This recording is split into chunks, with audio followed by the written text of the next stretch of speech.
Hey, Wellness Warriors. Welcome to the Wellness Revolution. I'm your host, Dr. Mylaine Riobé. So, a lot of us love to sleep. Probably an equal number of us think that sleep is a complete waste of time. So, which is it? The truth is, we can't live without sleep. So, we got to do it. The problem is, we don't know how to do it right. So many of us struggle to either fall asleep or stay asleep.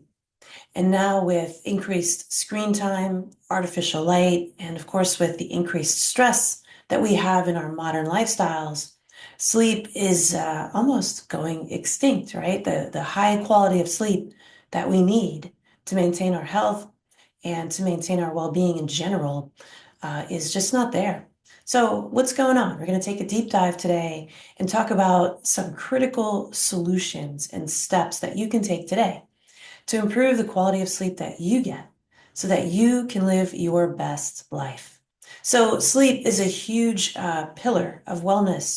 So, it's pillar number 3 in our Wellness Warrior 9-week transformation program.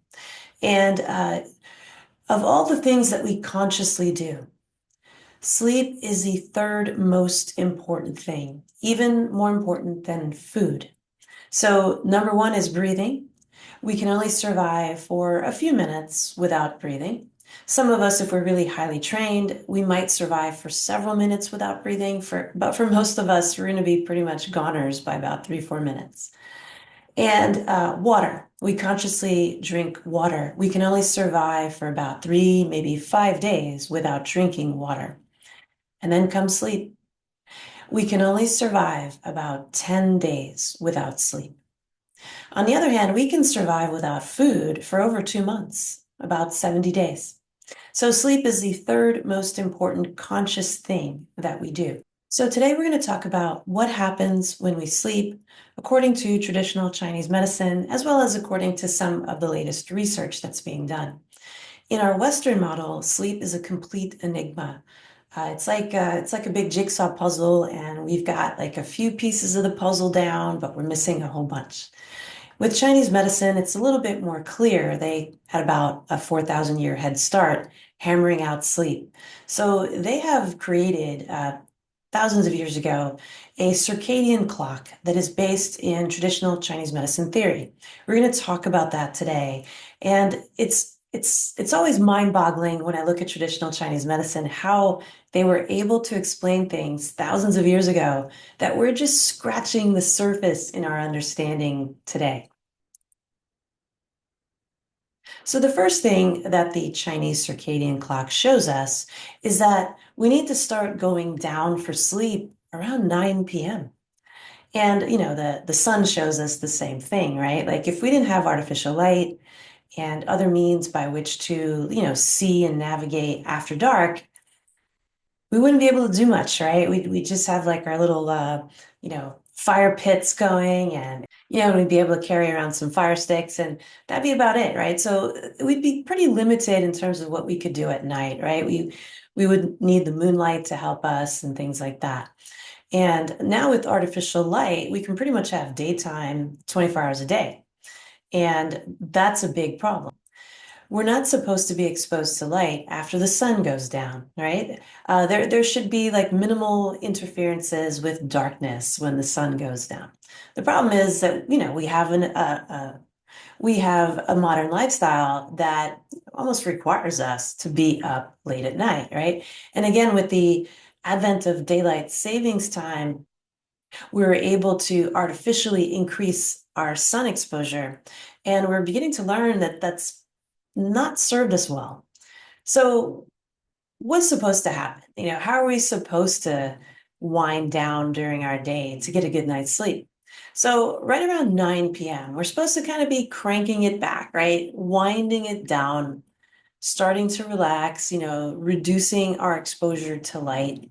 And there are certain Chinese organ systems that are active at night. In other words, their energy is at their height at night. It doesn't mean that there's no energy flowing through them during the day, but they're not maximally functioning during the day. And so this is a big hint as to why we sleep and what's so important about sleep.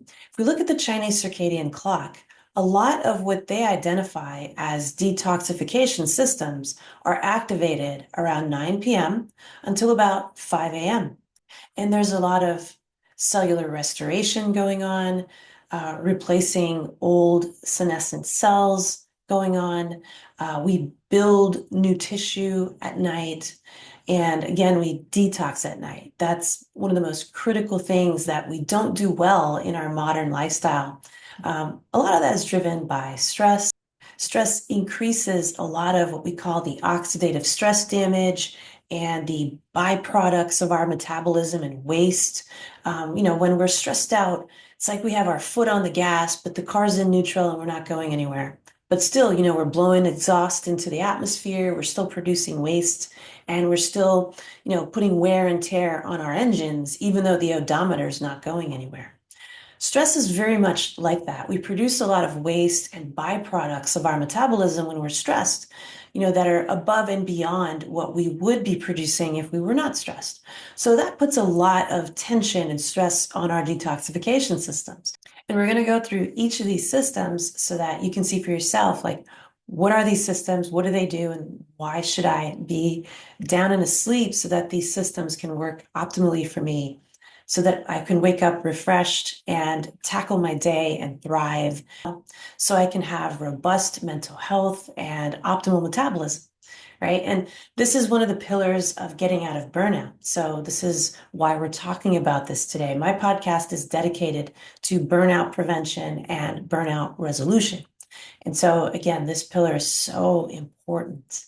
And Gen Z is kind of leading the way, right? They're kind of like old souls, and they are teaching us in the older generations how to do it right. But they're struggling, right? They're struggling to get good sleep. Part of that is due to the unprecedented stress that they were born into, the unprecedented number of toxins that are in our environment now that they're being born into. And so they're trying to kind of find their way. Like, they understand that sleep is super important, but they struggle to sleep. Almost 50% of Gen Z reports that they have trouble falling asleep, and almost 50% say that they can't stay asleep. And about 90% say that they're up later than they should be and delay going to sleep due to technology and social media. And so what's the solution, right? Even some sleep apps, apps that are supposed to help you fall asleep are on your phone. So you're still being exposed to, the blue light, the activity that's going on the phone, and some of these sleep apps kind of backfire on you. So Gen Z has it right in the sense that they really prioritize their sleep.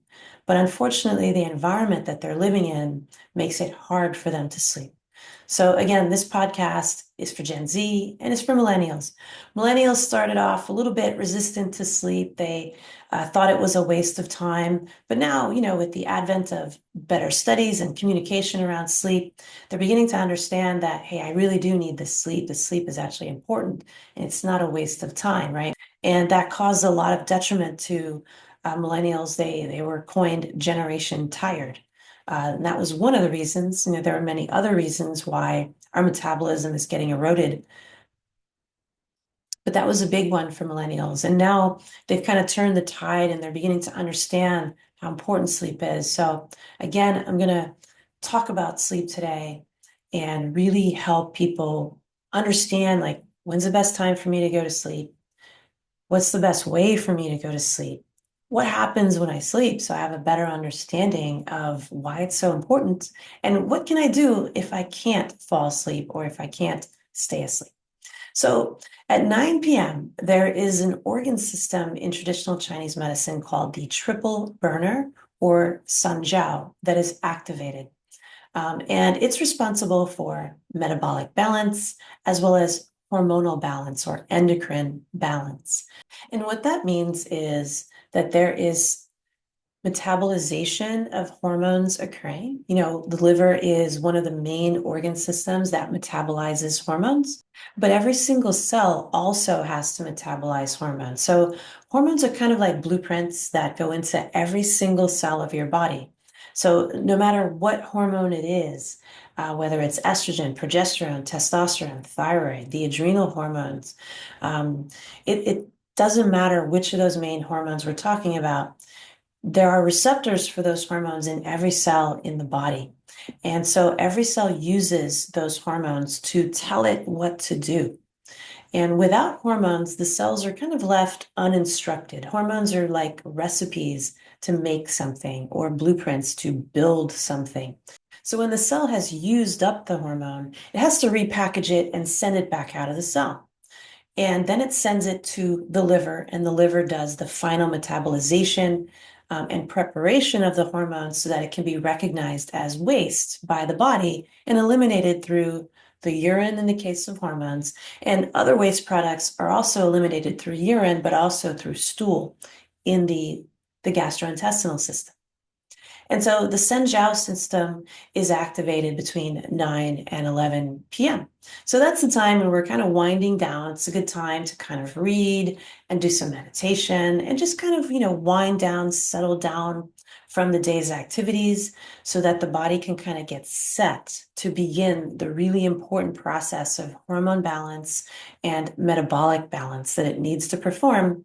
The rest of the detoxification responses and reactions in the body can take place.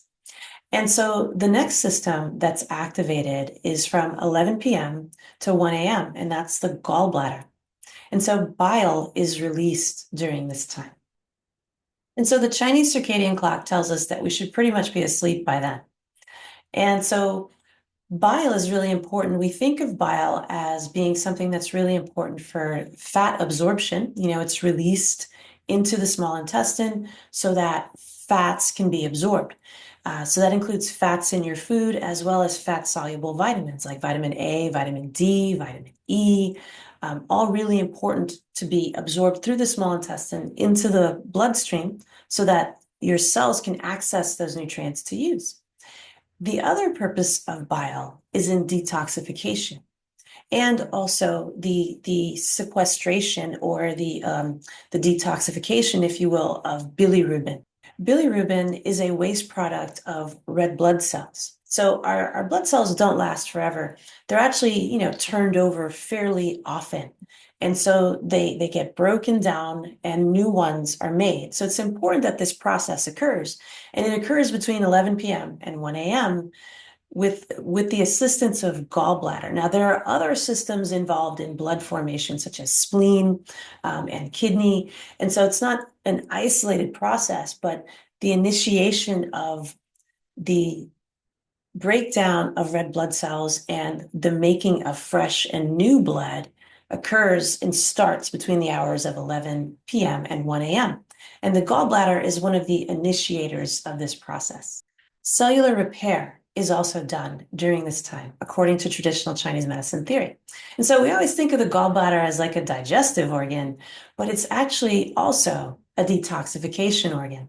And so when someone has their gallbladder removed, for example, this critical function can be lost. And so it's a really good idea to speak to your integrative medical doctor about taking bile salts.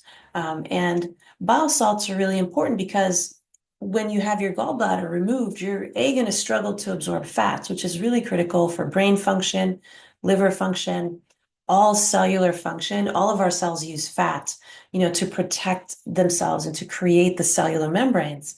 And so fat is really important. So continuing to absorb fat despite not having a gallbladder is really important. And also using bile salts so that you can properly detox and initiate those important and critical detoxification reactions and metabolization reactions that occur at night. So talk to your integrative medical doctor about that. The next system that's activated according to traditional Chinese medicine is liver.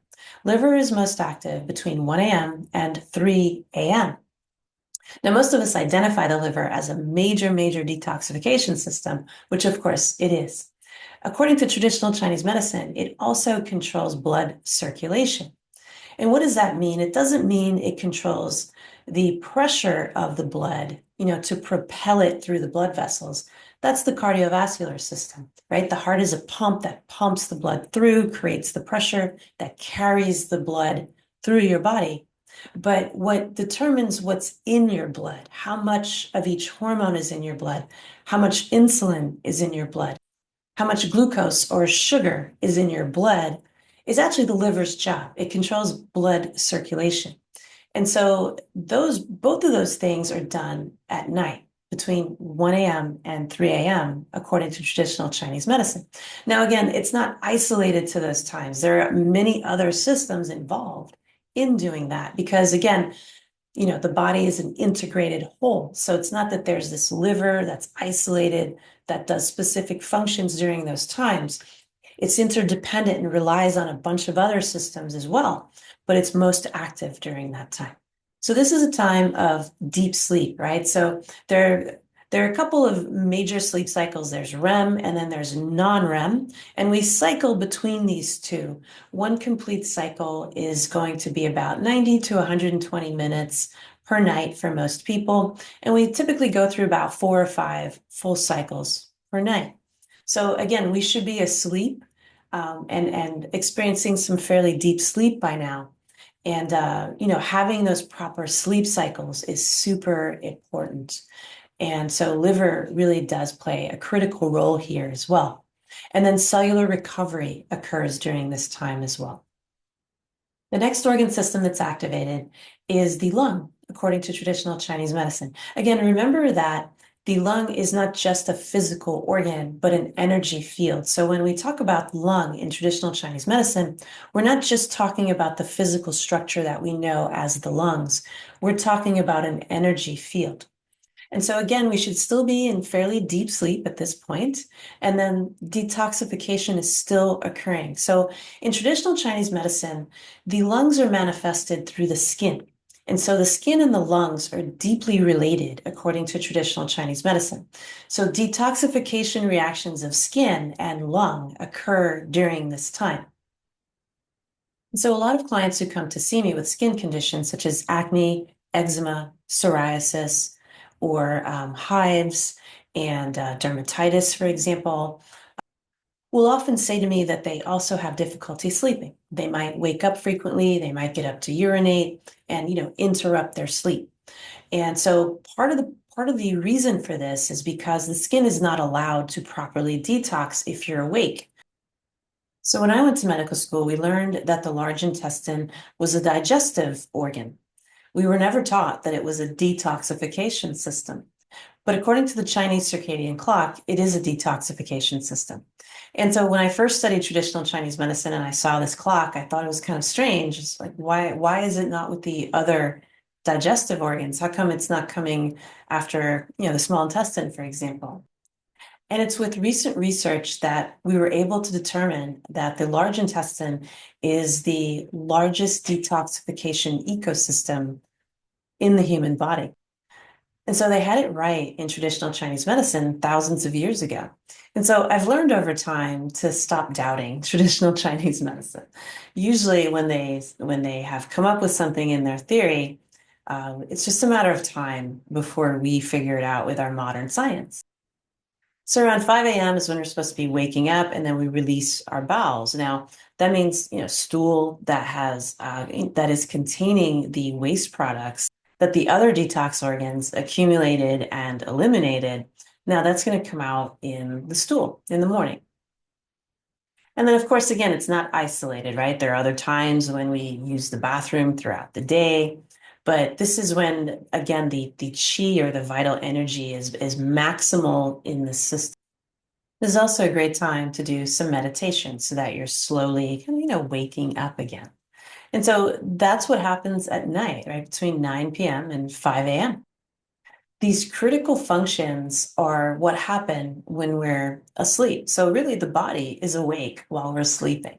So it's working 24/7, doing all the important things to keep us vibrantly healthy, improve our well-being so that we can thrive. Also at night, we make critical hormones, one of them being melatonin. Melatonin is very much related to serotonin. Serotonin is used to make melatonin, but melatonin levels also control serotonin levels. So they have this delicate balance or this dance between them that they perform. Serotonin is also used to make dopamine. And so sleep is kind of nature's natural antidepressant in that way. Sleep has a lot to do with mood.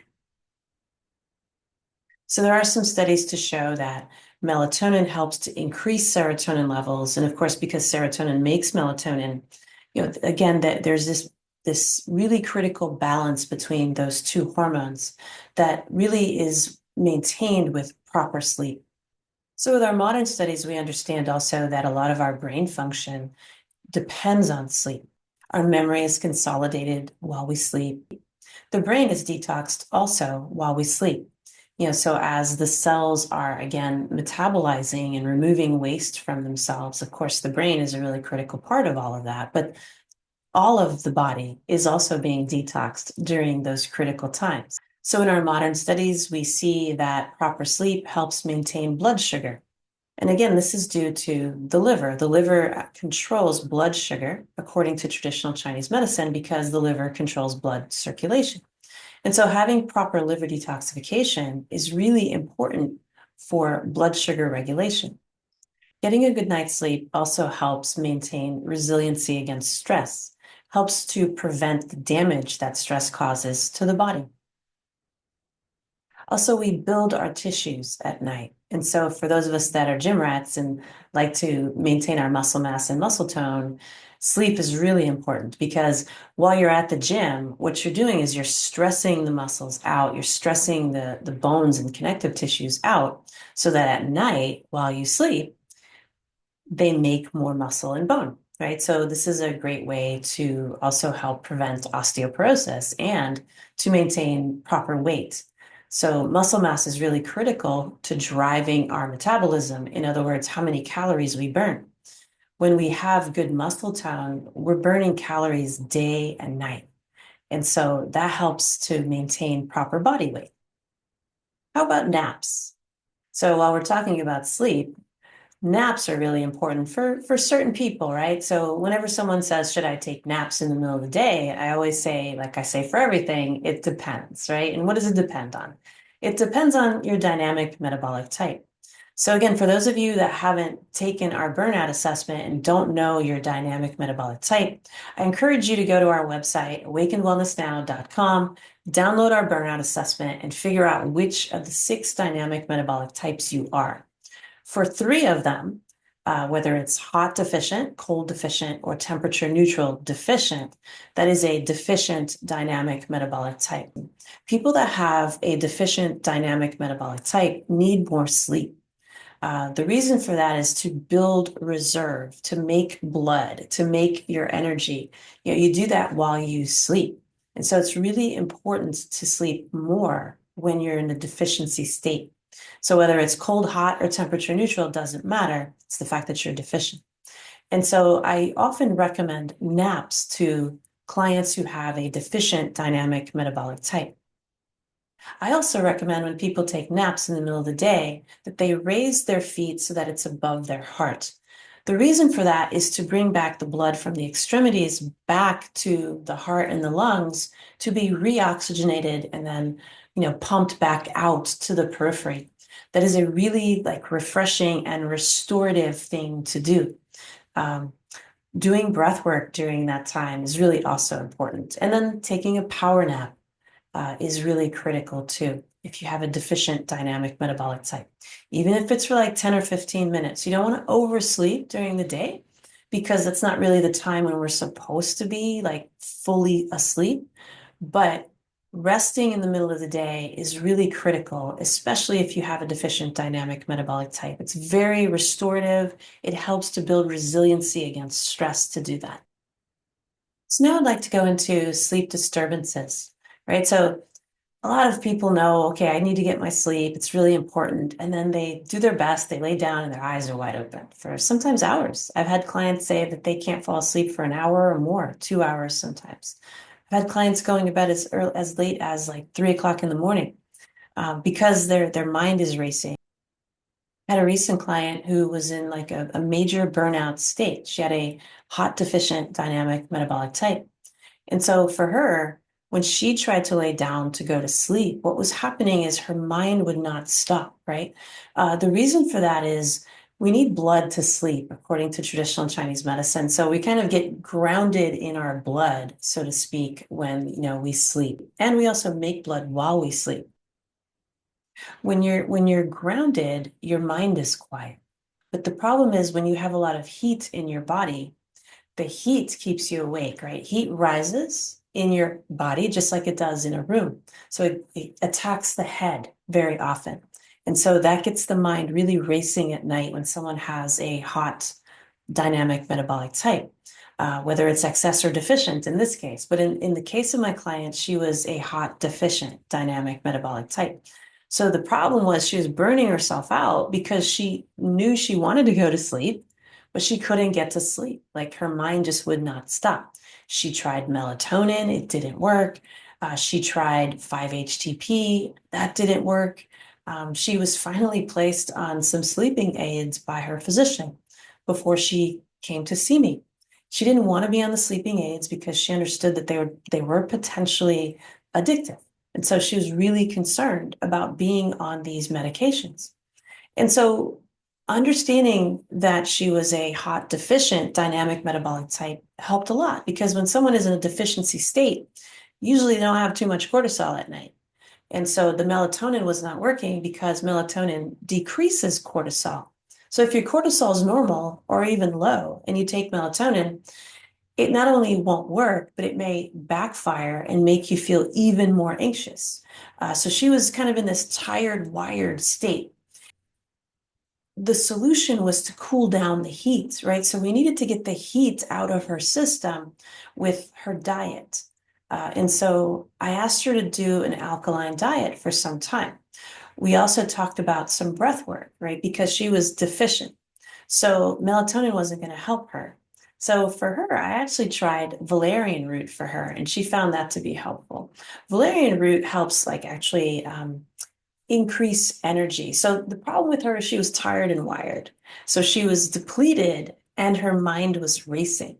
So in order to bring all that back into balance, we had to reduce the heat with an alkaline diet and then increase her energy. And so we had to get her to sleep to increase her energy because there was nothing we were going to do for her that was going to help her until she could actually sleep. And so we tried the valerian root for a little bit, which worked enough to get her, to sleep. And then I asked her to do some breath work. Again, the Institute of Heart Math has done a lot of research on their breath technique and insomnia. And between the alkaline diet, the breath work, and the valerian root, she was able to sleep. And then we took her off the valerian root. Now she's doing much, much better without the sleep medication. And so, again, balancing the body is extremely important when you're having sleep difficulties. Otherwise, it becomes this vicious circle, right? And so people are often shocked. They're like, how can I be up for 3 hours if I'm exhausted, right? And there is such a thing as being tired and wired. And I see it all the time in my practice. So we have to actually help them to build their metabolism back up and reduce the acidity in their body if they're hot, deficient, dynamic metabolic type. When someone is hot, what that means, aside from them being really good looking, is that they have too much acid in their body.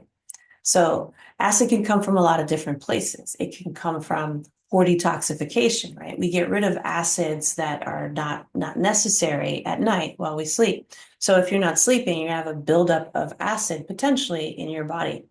Acid can come from eating too much red meat. It can come from eating also gamey meats, especially goat, lamb. It can come from eating a lot of spices. Things that are excessively spicy like jalapeno, cayenne pepper, a lot of turmeric. That can easily raise the acidity in the body and create a vicious circle like this. And so an alkaline diet really helps. It's more like green vegetables, lettuce, celery, green strings, things that are going to neutralize the acidity and remove them from the body. And so that was a quick and easy way that we were able to get her out of this vicious circle in just a couple of weeks. And so knowing your dynamic metabolic type is super important. So if you haven't done a burnout assessment, I invite you to do it. If you want to dig deeper into getting out of burnout by knowing your dynamic metabolic type and applying it to the 4 pillars of wellness in your everyday life, I encourage you to watch our free training. Go to awakenwellnessnow.com. You can book a call to speak to my team and see how we can more specifically help you. So if you're experiencing difficulty falling asleep or staying asleep, it's super important to get those evaluated. But some easy tips and tricks that you can use at home while you're waiting to get fully evaluated are number one, make sure that you're not getting exposed to excessive blue light after sundown.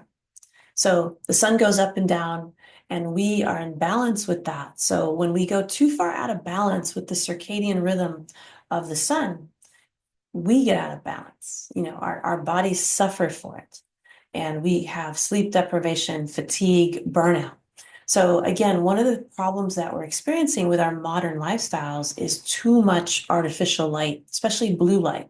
Blue light triggers us to wake up. So when we wake up in the morning and we open our eyes and we get exposed to light, the blue wavelength of the light spikes cortisol on purpose. That's how we wake ourselves up. So cortisol spikes, wakes up your entire body, and then it goes back to bed. So we see this big spike and then this drop of cortisol. By lunchtime, it's way back down to nearly undetectable levels, and it peters out for the whole rest of the day. So if you're doing that at night, if you're exposed to artificial light at night, you're getting these cortisol surges unnecessarily, and that's going to contribute to the lack of melatonin that's necessary for you to go to sleep. So blue light blockers are a quick and easy way to reduce your blue light exposure after sundown. So I always recommend to my clients who have difficulty falling asleep to get a pair of blue light blockers. And as soon as the sun goes down, the glasses go up until you're ready to go back to sleep. This often works really well for people that work past sundown, who are on their computers late at night, or like to watch TV or have a lot of screen time. So, of course, I would recommend that you minimize your screen time at night. But if you have to be on your screen, then definitely get yourself a pair of blue light blockers and make sure that they go up when the sun goes down. You can get blue light blockers from any optometrist's office, or they sell them online at various outlets. The second quick and easy intervention that you can do to sleep better is old reliable heart math, the 3-minute breathing technique that I teach all of my clients and anyone who will listen. I think it's one of the most phenomenal breath hacks ever discovered. A lot of breath techniques will encourage you to hold your breath or breathe through the mouth. And while those are valuable for certain people, they're not valuable for people who are depleted. So when you hold your breath and you breathe through the mouth, that's inducing stress. And so for people that have an excess dynamic metabolic type, that might be very useful because you're kind of using up more energy and you're mobilizing things in your breath work. Whereas people that are depleted, deficient, who have a deficient dynamic metabolic type, again, whether it's hot, cold, or temperature neutral, doesn't matter as much here, but you want to build reserve. You want to restore yourself. You want to build your energy because that's part of why you're not sleeping well. You don't have enough quote unquote blood to ground yourself in. And, these people often describe themselves as tired and wired.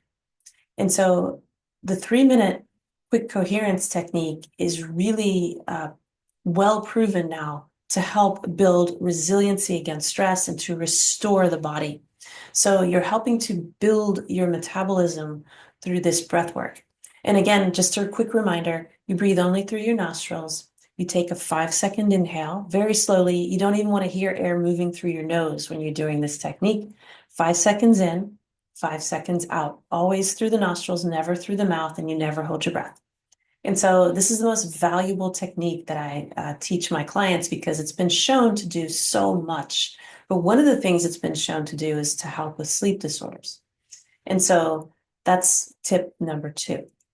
Now, whether or not you should use melatonin, valerian, or progesterone, progesterone has also been shown to help people stay asleep, but that's only if you're progesterone deficient. So for these tips, you want to make sure that you're actually being tested, and you know whether or not your night cortisol is too high. If you know your night cortisol is too high, then melatonin can be very beneficial. And again, make sure that you're getting that melatonin from a reliable source so that you know what you're getting is clean and pure. So melatonin drops cortisol. So it should only be used in clients who have high cortisol at night. And the dosing should be, very carefully regulated. You only want to use as much as is necessary to drop those cortisol levels back down to normal so that you can sleep. The dose of melatonin can vary considerably. You can also have your melatonin levels checked, but that requires much more extensive testing to do. Now, if your energy levels are low, if your cortisol level is low, sometimes valerian will be helpful for you. So again, you want to do this under the care of an integrative medical doctor and not by yourself, right? Again, valerian can be a sedative, so you want to be very careful about how you're using it, how you're dosing it. And again, the quality of the supplement that you're getting is extremely important. The supplement industry is a minefield. And I wrote an entire chapter about supplements in my book, Faith, because it's so complicated, because it's an unregulated industry. And there are many factors about that, and maybe we'll do a podcast on that coming up soon. But supplements, it's really, really important to make sure that you're getting a high quality supplement, or that you're having what you need compounded for you if it comes in, if it's available in a compounded form. So a lot of people love to work out at night, or maybe they don't love to work out at night, but that's the only time they have. And so, after work, 6, 7, 8 o'clock at night is when they're headed to the gym to work out until like 9 or 10. And then they have trouble sleeping because, they're wired up from their workout. And again, if you don't have any choices, then understandable, you do still need to move. Do your best, though, to try to switch that workout to an earlier part of your day as much as you can. The optimal time to work out would be sometime in the middle of the afternoon. That's when we have the most energy to work out. At night, we're kind of running out of gas. There's an increased risk of injury. And again, we kind of get wired when we work out too late. So as much as you can, shift the time. If you can't do that, then after your workout, just make sure that you have enough time to settle down. And again, meditation would be a really good technique. Heart math, breath work would be a really good technique to just kind of get the body settled back down so that you sleep without any difficulty. Now, for people who can fall asleep, but they can't stay asleep. So sometimes my clients will say, I have night sweats at night, or I just get up randomly. Like, I don't know why I can't sleep through the night. Or, I sleep so lightly that anything wakes me up. If, a piece of lint falls on the floor, I'm going to wake up, right? They sleep super light. Or the other thing that I hear a lot is I have to get up to the bathroom. So I have to get up and urinate 2, 3 times a night. And so for that, sometimes progesterone is really good, but again, you want to be tested. So if your progesterone levels are too low, then replacing the progesterone will be helpful to keep you asleep. Now, you do need to take the progesterone in a very specific form, in a slow release form by mouth. When you take it in that form, it sits in your gut and it's converted to GABA. GABA helps to keep people asleep. And so oral slow release progesterone, which has to be compounded, it's not something you can get from the pharmacist, is often a really effective way to help keep people asleep. And yes, men can also take progesterone, although you don't require the same dose as we do as biological females. Again, an integrative medical doctor will be your best resource for supporting you with that. Other things is to make sure that your room is dark. Make sure that you have blackout shades, make sure that there's no night lights and other things that might be waking you up. Make sure it's as quiet as possible. Night noise has been proven to disturb sleep cycles. And so if you have to kind of drown out the noise with white noise, then go ahead and do that. But even white noise can be a bit disturbing, although not as disturbing as like random noises, like, an ambulance driving by or somebody honking their horn in the middle of the night, or, a neighbor getting up in the middle of the night or something like that. If you get up to urinate a lot, that's usually a sign of kidney deficiency in traditional Chinese medicine. Now, again, that doesn't mean you have a kidney disease. It's not necessarily the organ kidney, although the organ kidney is part of the Chinese kidney. But remember, in Chinese medicine, we're talking about energy fields. And so people that have to get up and urinate a lot, or people that have night sweats, usually have some kidney, either qi or yin deficiency. In the case of night sweats, it's usually yin deficiency. And so Chinese herbs are actually very helpful. Sometimes acupuncture will be very helpful in helping people to sleep better at night. And then again, progesterone may help with the night sweats if your progesterone levels are low. And sometimes it's an estrogen issue. Sometimes estrogen is too low, and that's disturbing sleep at night, causing night sweats, hot flashes in the middle of the night.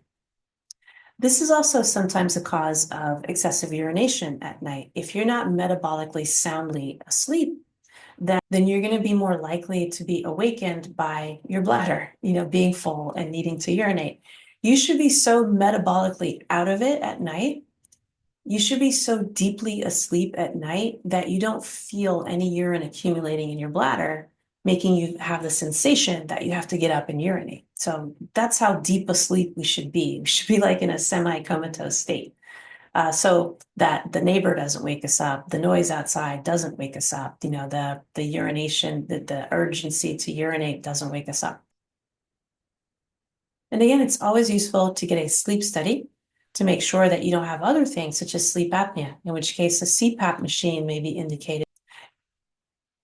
Also, restless leg syndrome can be a significant cause of waking up. Very often, this can be hormonal imbalance. It can also be inflammation from a gastrointestinal issue. Acupuncture and Chinese herbs are really effective for restless leg syndrome. And then heart arrhythmias. So getting a sleep study will help you to see if there are any, abnormal heart rhythms, or, if your oxygen saturation rates are too low in the middle of the night. And if that's the case, then you'll want to see a cardiologist. So I hope you found this episode helpful. Again, I encourage you to visit our website, awakenedwellnessnow.com. Connect with me on LinkedIn. I encourage you to watch our free training at awakenedwellnessnow.com. You're welcome to book a call with our team to see how we can help you thrive, get an amazing night's sleep, and live your best life. Thanks for listening, and until next time, many blessings.